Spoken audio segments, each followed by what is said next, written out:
Oke, tes 1 2 3. Oke, terima kasih pada kesempatan sore ini. Kita kembali berjumpa bertatap muka untuk melaksanakan perkuliahan secara online ya. Oke. Sebelumnya saya ucapkan selamat sore. Assalamualaikum warahmatullahi wabarakatuh. Oke ya. Mohon maaf karena tadi sedianya untuk pelaksanaan perkuliahan kita lakukan secara live streaming, tetapi karena sesuatu dan lain hal yang sifatnya teknis ya, maka tidak bisa dilaksanakan secara live streaming. Oke, tapi di sini kita akan menyampaikan materi yang berkaitan dengan perkuliahan untuk sore ini, yaitu untuk mata kuliah statistik. Oke, baik.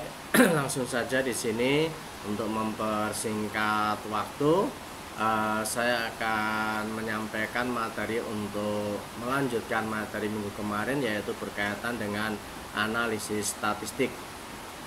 Oke. Jadi seperti yang minggu kemarin sudah saya sampaikan, di bahwasanya memang analisis statistik korelasi ini memang digunakan untuk mengetahui derajat hubungan antar variabel, yang mana di sini kita bisa mengetahui apakah suatu variabel ini memiliki hubungan dengan variabel yang lain. Nah, ini tentunya kita bisa melakukan melalui analisis korelasi. Nah, kemudian di dalam analisis korelasi ini ada dua jenis hubungan positif dan hubungan negatif ya. Jadi nilai daripada korelasi antara -1 sampai dengan +1 antara itu. Kalau hasil korelasi ini koefisien korelasinya ini sama dengan 0, itu sama artinya tidak terjadi hubungan. Sedangkan kalau +1 berarti hubungannya sangat kuat, sempurna. Sedangkan kalau -1 berarti hubungannya sempurna juga tetapi hubungan negatif. Oke, kemudian kemarin juga kita sudah menjelaskan beberapa jenis daripada korelasi. Yang pertama ada korelasi Rang-Spearman, kemudian di samping itu juga ada korelasi person product moment. Nah, baik. Nah, untuk kesempatan sore ini kita akan melanjutkan diskusi kita untuk materi yang berkaitan dengan korelasi, yaitu korelasi untuk data kualitatif ya. Namun sebelum kita masuk ke korelasi kualitatif, ini di sini kita akan melanjutkan pembahasan tentang koefisien determinasi. Oke. Jadi koefisien determinasi ini merupakan ukuran untuk mengetahui kesesuaian atau ketepatan antara nilai dugaan dengan nilai sampel. Koefisien determinasi ini didefinisikan sebagai berikut. Jadi koefisien determinasi ini adalah bagian dari keragaman total variabel tak bebas atau variabel Y, atau biasa juga disebut dengan variabel yang dipengaruhi atau variabel dependen, yang dapat diterangkan atau diperhitungkan oleh keragaman variabel bebas atau variabel X, atau biasa disebut dengan variabel yang mempengaruhi atau variabel independen.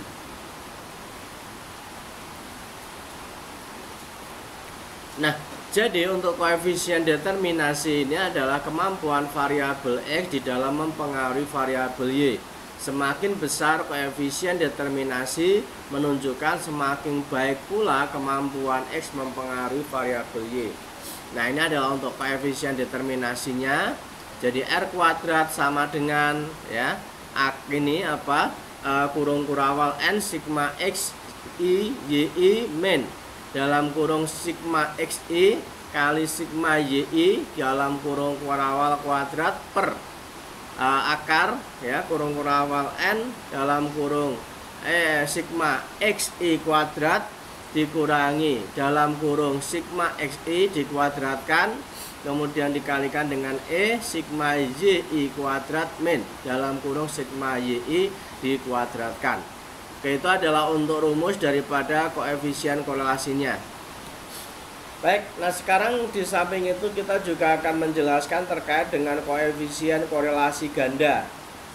Jadi kalau beberapa contoh kemarin baik untuk rank Spearman maupun Pearson product moment, di situ ada dua variabel yang kita lakukan uji analisis untuk mengetahui hubungan antar variabel, yaitu XI dan YI.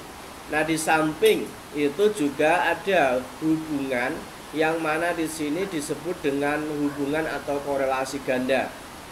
Nah, korelasi ganda sendiri di sini adalah menyatakan bahwasanya ada dua variabel bebas, variabel X yang biasa disebut dengan X1 dan X2 ini terhadap variabel Y. Nah, ini jadi untuk dua variabel bebas X1 dan X2, maka R dihitung dengan rumus ini.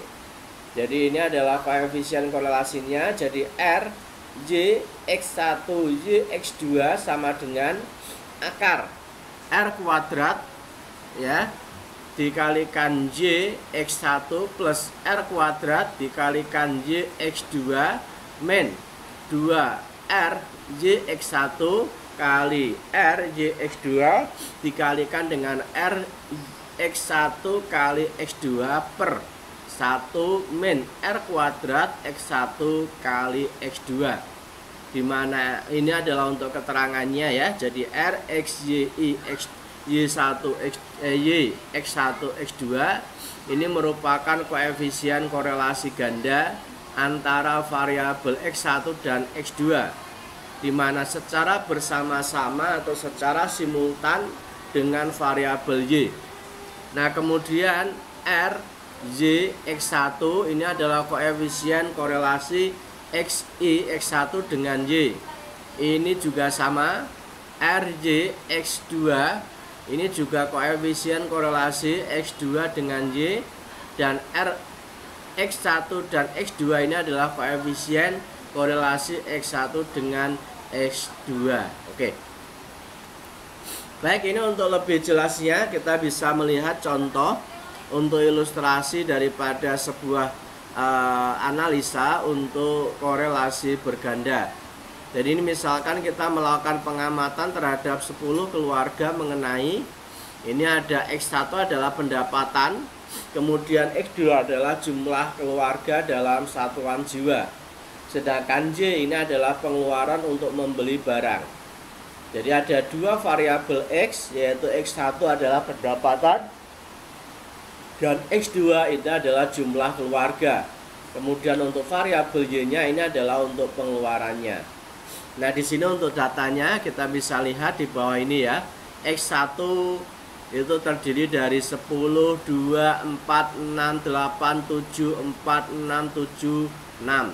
X2-nya adalah 7, 3, 2, 4, 6, 5, 3, 3, 4, 3. Sedangkan untuk Y-nya adalah 2, 3, kemudian 7, 15, 17, 23, 22, 10, 14, 20, dan 19. Nah, ini adalah untuk data yang tersaji.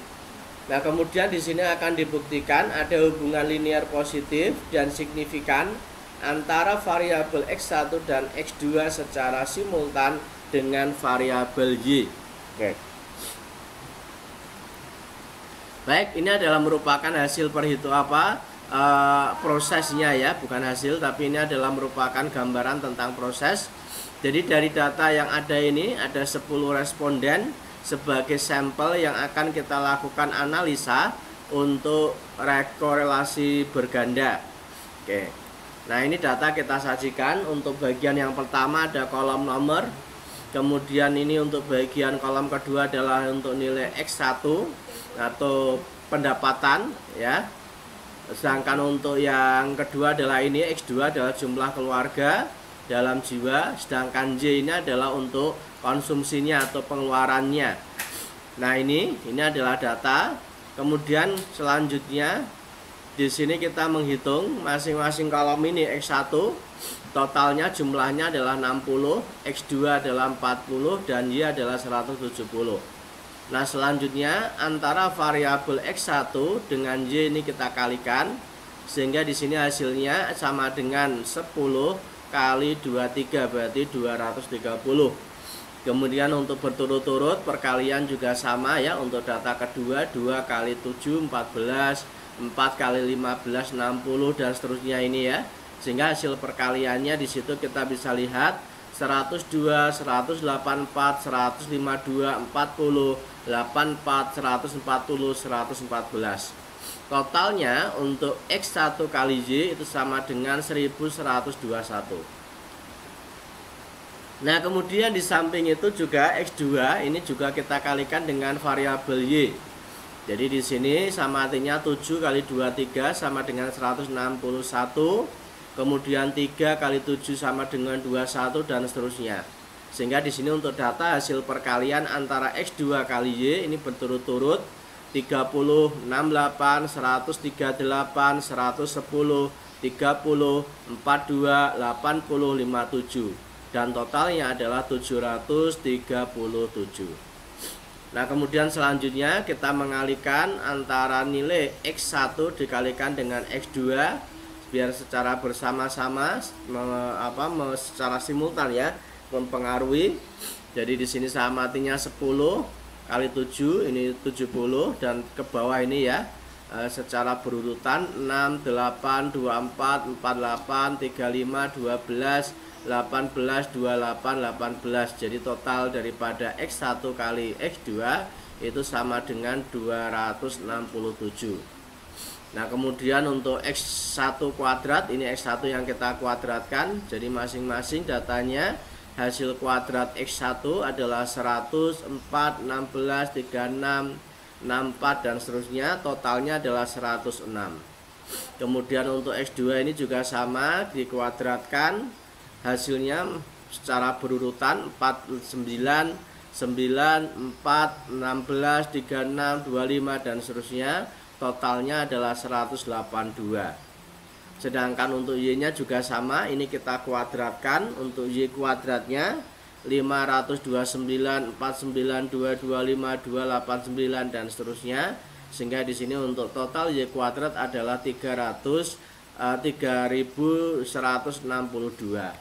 Oke, jadi itu adalah proses persiapan yang kita lakukan sebelum kita melakukan perhitungan dalam penentuan koefisien korelasinya. Nah, di mana di situ kita menyajikan data dalam tabel. Nah, sehingga di sini kita bisa melihat bahwasanya N ini adalah untuk jumlah datanya ada 10 sampel. Kemudian sigma X1 adalah 60, sigma X2 40, sigma Y 170. Kemudian untuk sigma X1 kali Y adalah 100.122. Kemudian maaf ya, ini ada sedikit salah ketik ya ini ya. Oke, jadi nanti bisa dikoreksi. Kemudian sigma X ya 2 kali Y ini adalah 737. Sigma X1 kali X2 adalah 267. Sigma X1 kuadrat adalah 406. Sigma X2 kuadrat adalah 182. Sedangkan sigma Y kuadrat adalah 3162. Oke. Jadi itu merupakan ringkasan ya dari masing-masing kolom untuk setiap totalnya. Oke, baik. Nah, setelah di sini kita melakukan perhitungan untuk tiap kolom, kita hitung totalnya, baru kita masukkan ke dalam rumus untuk koefisien korelasinya. Jadi rumus awalnya ini R J X1 ini untuk mengetahui hubungan antara Y dengan X1. Jadi ini adalah rumusnya N sigma X1 Y min ya sigma X1 kali sigma Y per akar. Nah ini masing-masing angka yang tadi kita sigma ini ya, yang sigma ini itu nanti kita bisa masukkan. Oke. Nah, sehingga di situ tampak hasilnya ya. Ini adalah 10 N-nya, ini 1122 min 60 kali 170 per akar kurung kelawal 10 dikalikan dengan 406 min 60 kuadrat dikalikan dengan 10 3162 dikurangi dengan 170 kuadrat. kemudian di sini RY X1-nya. Nah, ini sehingga kita peroleh RY X1 adalah yang kita peroleh untuk koefisien korelasinya adalah sebesar 0,912. Tampak di sini ya, nilainya mendekati angka 1. Berarti ketika kita menginterpretasikan, ini menunjukkan bahwasanya hubungannya adalah hubungan sifatnya positif ya. Hubungan positif karena hasil perhitungan dari koefisien korelasi juga positif. Sedangkan besarnya koefisien korelasi ini adalah mendekati daripada angka 1, yaitu 0,912. Berarti ini sangat baik untuk hubungannya. Kemudian untuk yang X2 juga demikian, kita bisa menghitung untuk koefisien korelasinya. Rumusnya sama, cuman di sini yang kita hitung adalah untuk yang X2 bukan X1 ya. Jadi ini yang berkaitan dengan angka X2-nya atau data X2. Nah, selanjutnya di sini kita bisa menghitung dan hasilnya ini tampak ya, bahwasanya untuk koefisien korelasinya adalah 0,74. Oke. Jadi dari situ tampak ya bagaimana hasil perhitungan yang kita peroleh, bahwasanya antara Y dengan X1 adalah 0,9912, sedangkan Y dengan X2 adalah 0,74. Kemudian selanjutnya kita juga bisa mencari hubungan antara X1 dengan X2 ya, sehingga di situ kita bisa melihat hasil perhitungannya, di mana di sini ya untuk RJ-nya kita peroleh R X1 X2 ini adalah 0,85. Ini juga nilainya sangat besar. Oke, baik. Nah, kemudian di sini untuk R J X1 X2-nya ini adalah untuk merupakan koefisien ini ya. Nah, jadi ini untuk rumus yang tadi ya, ini koefisiennya ini ya.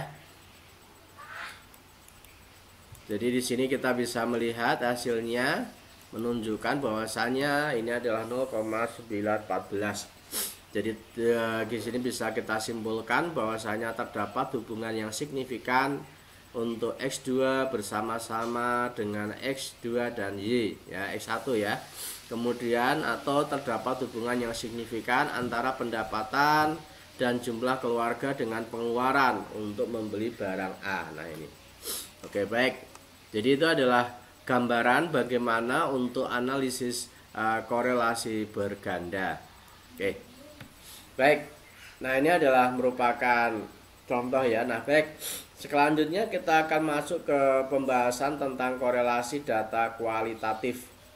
Oke. Jadi memang kalau kita bicara tentang jenis data yang ada di dalam analisa yang biasanya dilakukan, ini ada dua jenis data ya. Yang pertama adalah data kuantitatif dan yang kedua adalah data kualitatif.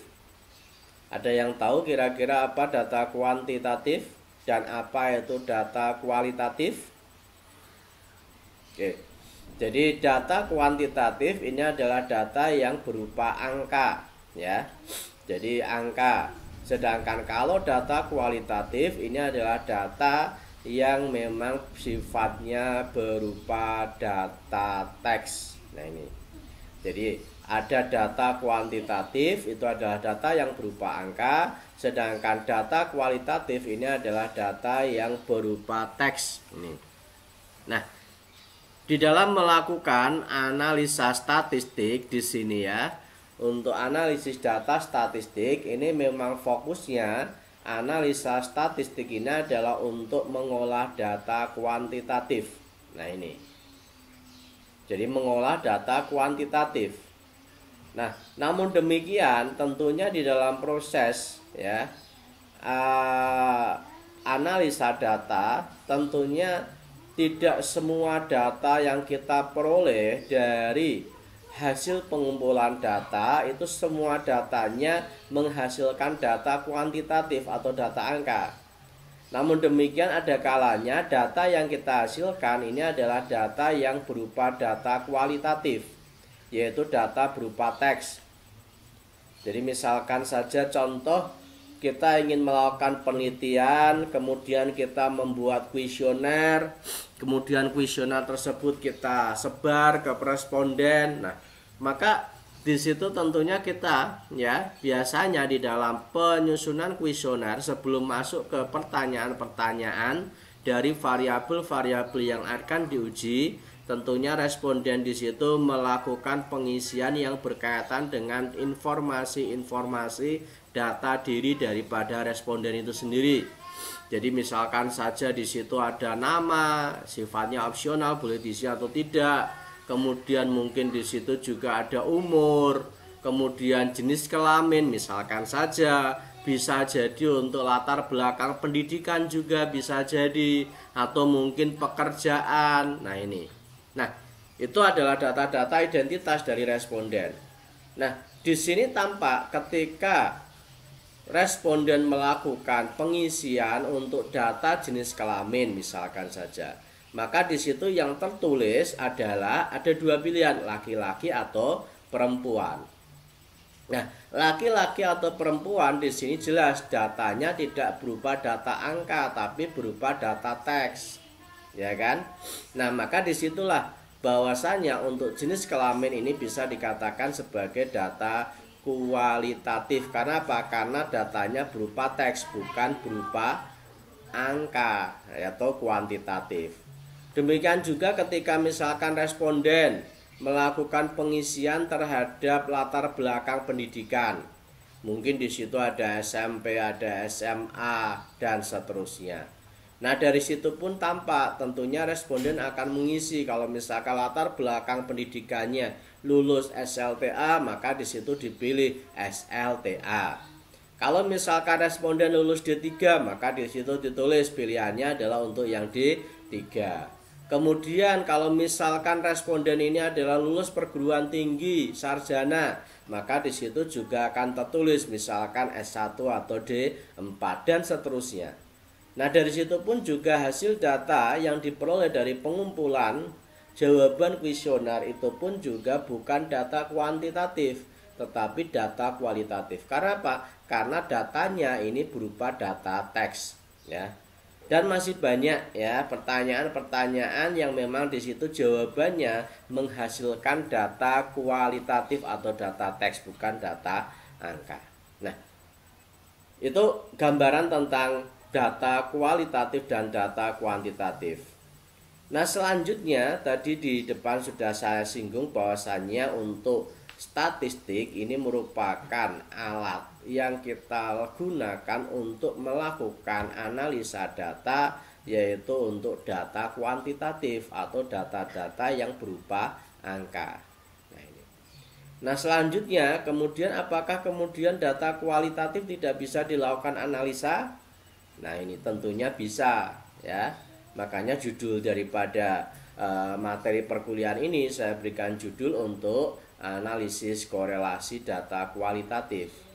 Karena data kualitatif di sini juga bisa dilakukan analisa data. Nah, caranya bagaimana? Karena kalau misalkan tadi di depan bahwasanya statistik itu kan untuk analisa data kuantitatif, bukan kualitatif.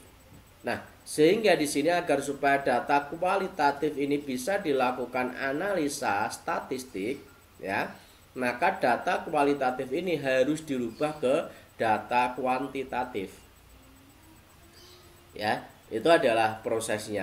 Jadi saya ulangi, agar supaya data kualitatif ini bisa dilakukan analisa pada statistik, maka data kualitatif ini harus dirubah ke data kuantitatif. Nah, ini. Nah, bagaimana cara mengubah dari data kualitatif menjadi kuantitatif? Nah, maka di sini cara yang kita lakukan adalah dengan memberikan coding, ya.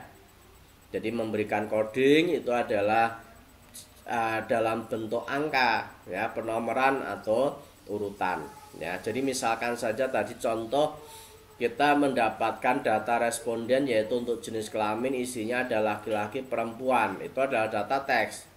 Nah, agar supaya jadi data kuantitatif maka kita kasih coding yaitu dengan mengganti angka. Jadi misalkan untuk laki-laki kita kasih coding 1, perempuan kita kasih coding 2, sehingga di dalam proses penyajian data nanti yang Anda lakukan ini adalah kita cukup menulis angka 1 atau 2, tidak di luar dari angka itu. Angkanya 1 atau data angka 2. 1 itu Anda gunakan untuk mewakili jenis kelamin laki-laki, sedangkan 2 itu untuk mewakili jenis kelamin perempuan. Sehingga nanti pada isian data pada kolom jenis kelamin itu yang ada itu bukan laki-laki perempuan itu bukan. Tetapi yang muncul di situ nanti untuk jenis kelamin adalah 1 2, mungkin 1 2 2 2 2 1 1 1 dan seterusnya. Tetapi munculnya adalah berupa angka, ya. Sama halnya ketika di situ kita melakukan proses ya analisa tentang pendidikan. Karena pendidikan di situ juga isinya berupa data angka kualitatif, mungkin SMP, SMA, D3 dan seterusnya, maka itu pun juga bisa kita rubah ke kuantitatif dengan cara memberikan coding berupa angka 1, 2, 3 dan seterusnya. 1 untuk apa? Misalkan 1 untuk SLTP, 2 untuk apa? Untuk SLTA, 3 untuk apa? Oh, untuk D3, 4 untuk apa? Oh, untuk D4 dan atau S1. Nah, maka nanti di dalam proses pengisian jenjang pendidikan di situ yang muncul ya sesuai dengan angka yang tadi sudah Anda sepakati untuk membuat coding itu. Nah, jadi itu adalah gambaran bagaimana data yang ada untuk dilakukan analisa statistik. Nah, kemudian ini korelasi data kualitatif ini digunakan untuk menentukan besarnya koefisien korelasi jika data yang digunakan ini adalah berjenis kualitatif, jelas ya. Ini jadi bukan data kuantitatif itu tapi data kualitatif. Nah, ini adalah rumus yang digunakan ya, dimana di situ untuk rumusnya adalah X kuadrat sama dengan sigma I sama dengan 1 kali sigma I sama dengan 1 ya NK. Kemudian dalam kurung dikalikan ya, dalam kurung NIJ min EIJ dalam kurung kuadrat per EIJ. Kemudian ini adalah rumusnya CC, ini adalah untuk koefisien korelasi data kualitatif akar X kuadrat per X kuadrat plus N. Sehingga di sini untuk transformasi data nilai C square-nya atau X kuadrat ke dalam koefisien korelasi. Nah, ini baik untuk memperjelas tentang ilustrasi contoh tadi ya. Ini Anda bisa simak contoh ilustrasinya. Ini seorang mahasiswa melakukan survei untuk mengetahui atau untuk meneliti apakah ada korelasi, ada hubungan antara tingkat pendidikan dengan tingkat pendapatan. Nah, ini untuk penelitian ini kemudian diambil sampel sebanyak 112 kepala keluarga. Nah, dari contoh ilustrasi di sini sebetulnya sudah kita bisa menebak ya, bahwasanya kita ingin melakukan analisa terhadap hubungan antara tingkat pendidikan dengan tingkat pendapatan. Nah, di sini masuk dalam kategori adalah penelitian untuk uji korelasi data kualitatif. Kenapa? Karena di sini kita ingin menguji tingkat pendidikan. Kalau tingkat pendidikan kan tadi yang saya sebutkan, bisa SD, bisa SLTP, bisa SLTA, bisa D1, bisa D3, bisa S1, bisa S2 atau mungkin S3. Nah, ini. Sedangkan kalau tingkat pendidikan, tingkat pendapatan jelas di situ isi datanya berupa angka. Oke. Makanya di sini di dalam contoh kasus ini kita melakukan uji tingkat pendidikan. Ini adalah data kualitatif, tingkat pendapatan data kuantitatif. Sehingga nanti di sini dalam uji analisanya kita menggunakan untuk uji korelasi data kualitatif. Nah, dari contoh kasus ini sebetulnya kalau kita jabarkan nanti kita bisa menghasilkan judul penelitian adalah hubungan antara tingkat pendidikan dengan tingkat kesejahteraan keluarga. Jadi tingkat kesejahteraan ini untuk menggantikan kata yang berkaitan dengan ini ya, tingkat tingkat pendapatan ya. Ini adalah judulnya. Jadi hubungan antara tingkat pendidikan dengan tingkat pendapatan juga boleh, tingkat kesejahteraan juga boleh. Karena asumsinya kalau tingkat pendapatan, kalau pendapatannya tinggi juga kesejahteraannya juga lebih baik. Oke.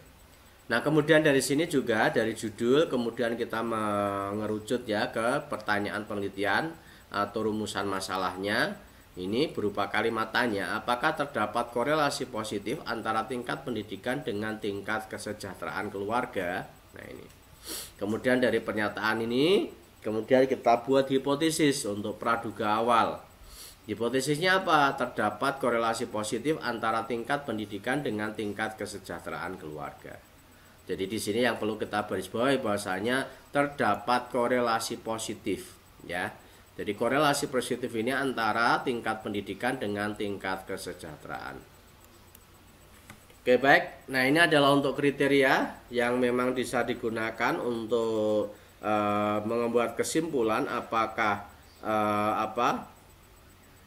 dari hipotesis yang ditetapkan ini memang mana hipotesis yang bisa diterima, mana hipotesis yang tidak diterima.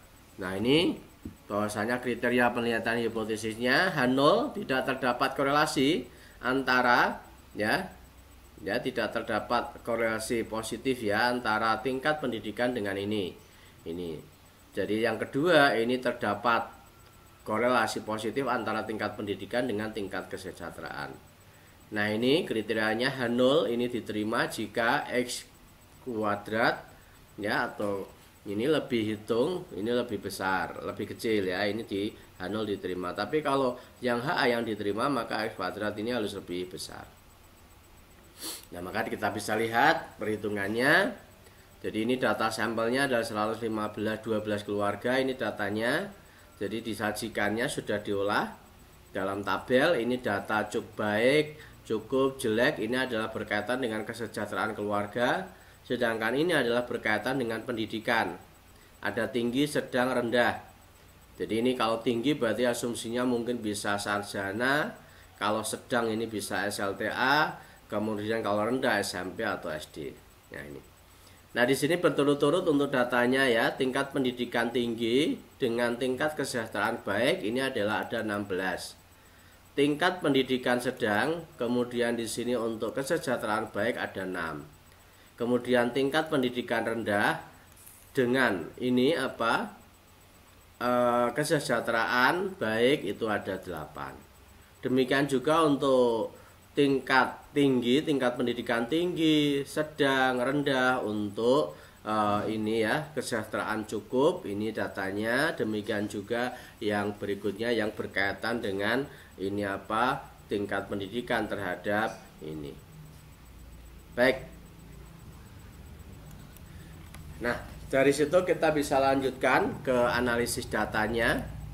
Jadi di sini di dalam sajian analisis datanya kita bisa perhatikan E11, E12, E13 ini kita ambil dari data yang sudah kita olah di sini ya. Jadi di sini E11 maaf.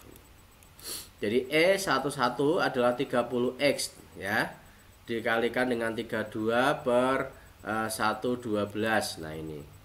Jadi ini yang cukup ini ya. 112 ini adalah untuk datanya. Kemudian di samping itu adalah untuk 30. 30 itu yang mana? 30 itu berarti ini ya. Jadi untuk pendidikan yang tinggi ini dengan jumlah ini ya. Kesejahteraan yang ini baik. Sehingga di situ kita perlu. Demikian juga untuk X2 ini 44. Ini sama ya. Ini 44 berarti kita bisa lihat dari sini. 44 ini ya.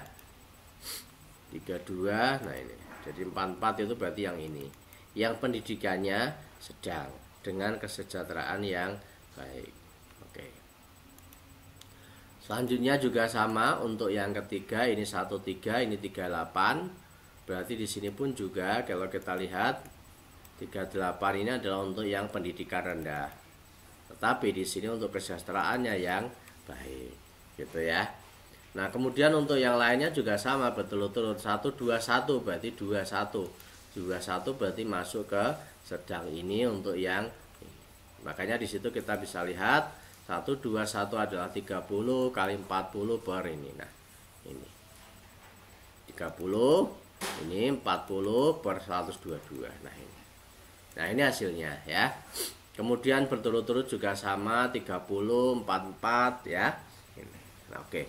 Nah, sehingga dari sini nanti bisa kita lihat X kuadratnya ini ya. Jadi X kuadrat sama dengan dalam kurung 16 ya.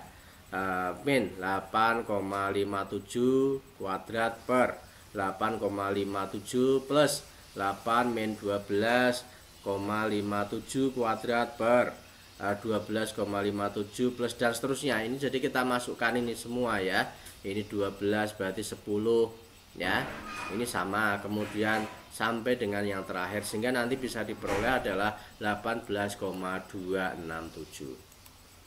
Nah, sehingga di sini kita bisa lihat pengujian hipotesisnya, hasil X hitungnya itu adalah sama dengan 18,267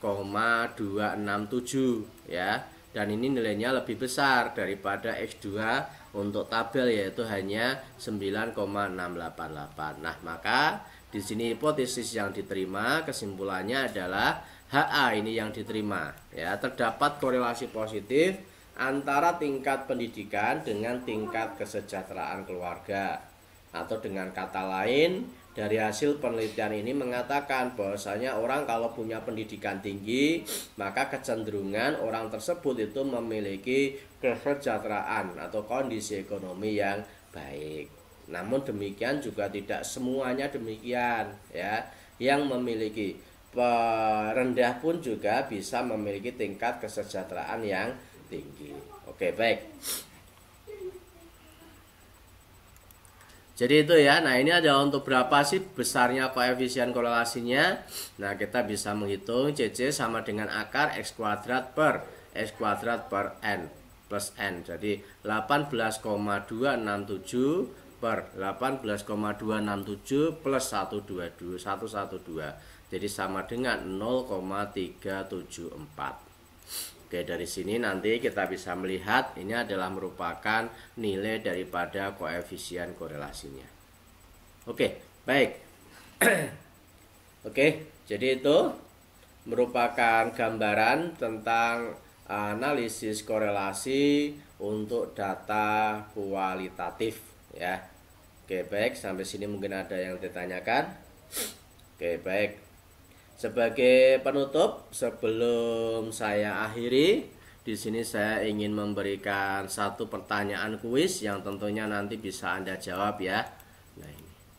Untuk pertanyaan kuisnya di sini adalah bagaimana cara untuk mengubah tipe data kualitatif menjadi tipe data kuantitatif ya.